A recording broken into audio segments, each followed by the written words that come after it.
আসসালামু আলাইকুম viewers, respect YouTube চ্যানেলে আপনাদের সবাইকে স্বাগতম।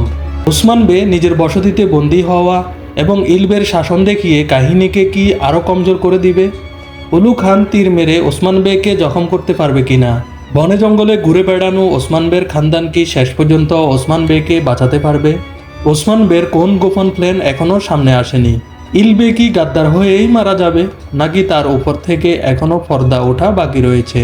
এর পাশাপাশি কথা বলবো সাদা দাড়িওয়ালারা তাদের কাজ কি শুরু করে দিয়েছে কিনা। এই সকল গুরুত্বপূর্ণ বিষয় জানতে ভিডিওটি শেষ পর্যন্ত দেখতে থাকুন। চ্যানেলে নতুন হলে চ্যানেলটি সাবস্ক্রাইব করে বেল বাটনটি বাজিয়ে রাখুন।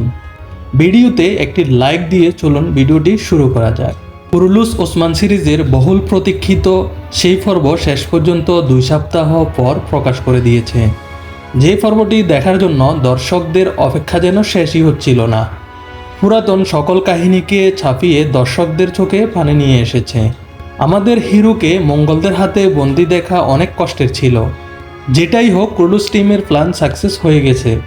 প্রায় 3 সপ্তাহ পর রিলিজ হওয়ায় সিরিজের রেটিং কয়েক গুণ বেড়ে গিয়েছে। আপনারা জেনে খুশি হবেন যে এই সিরিজটি দি রিলিজ আর্তুগল সিরিজের মতো বিশ্বের প্রায় সব জায়গায় ছড়িয়ে গিয়েছে।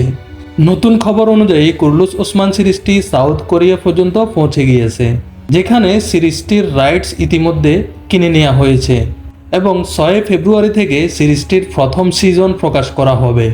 আসলে ওসমান গাজীর কাহিনী বর্তমানে সিরিজে একেবারে শেষের দিকে। পুরো দুনিয়াতে কুরুলুস সিরিজটি প্রশংসনীয় হলেও ভলিউম 177-এ যেমনটি দেখিয়েছে তা একটি ঐতিহাসিক সিরিজে দেখাতে পারে কিনা তা নিয়ে ইতিমধ্যে প্রশ্ন উঠেছে। দর্শকদের চিন্তা, দি রিলিজ আর্তুগলের পার্ট 2 সিরিজের রেটিং অনেক কমে যাচ্ছে। গত পর্বে আমরা দেখেছি প্রায় পুরা বসতি মঙ্গলরা ধ্বংস করে দিয়েছে। তবে আর্তুগল গাজী ওসমান বের তুলনায় অনেক কমজোর ছিল।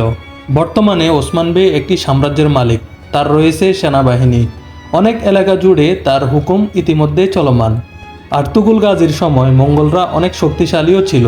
এখন তো মঙ্গলদের শেষ সময়, তারা এত শক্তিশালীও নয়। তারপরেও কেন এমন দৃশ্য দেখিয়ে দর্শকদের দুঃখিত করেছে তা বুঝে আসছে না। তবে এই প্রশ্নের উত্তর সিরিজের রেটিং বাড়া থেকে একটু হলেও পাওয়া যায়। সিরিজের রেটিং অনেক কমে যাওয়াতে কুরুলুস টিমের এমন সিদ্ধান্ত হতে পারে। তার পাশাপাশি গত পর্বে মুসলমানদের উপর হওয়া জুলুম, অত্যাচার এবং বর্বরতাও তুলে ধরেছে। এত জুলুম অত্যাচার হওয়ার পরও একজন মুসলিম কিভাবে হকের উপর থেকে তার সব কিছু কুরবান করে দিতে পারে সেটিও দেখানোর চেষ্টা করেছে। এত কিছুর পরে দর্শকদের হৃদয়ে রক্তক্ষরণ হচ্ছে, আর সেই ক্ষতস্থানে লবণ ছিটাতে ইলবেকে তার আসল রূপে উপস্থিত করা হয়েছে। ভলিউম 178 পর্বের প্রথম ট্রেইলারে ইলবের জট খুলেছে। তিনি দাবি করেছে যে তার দাদা সঙ্গীর তেকিনকে বঞ্চিত করা হয়েছে। তবে ইলবে একটা ঐতিহাসিক চরিত্র, তাকে গাদ্দার দেখিয়ে মারলে অনেক কন্ট্রোভার্সি তৈরি হতে পারে। তাই আমার কাছে এখনও মনে হচ্ছে ইলবেকে নিয়ে কুরুলুস টিমের কোনো প্ল্যান রয়েছে। ভিউয়ার্স, আপনাদের কি মনে হয় কমেন্টস করে জানিয়ে দিন। ওরহান বে এবং আলাউদ্দিন বে ওসমান বেকে বাঁচিয়ে নেবে এটা পরিষ্কার।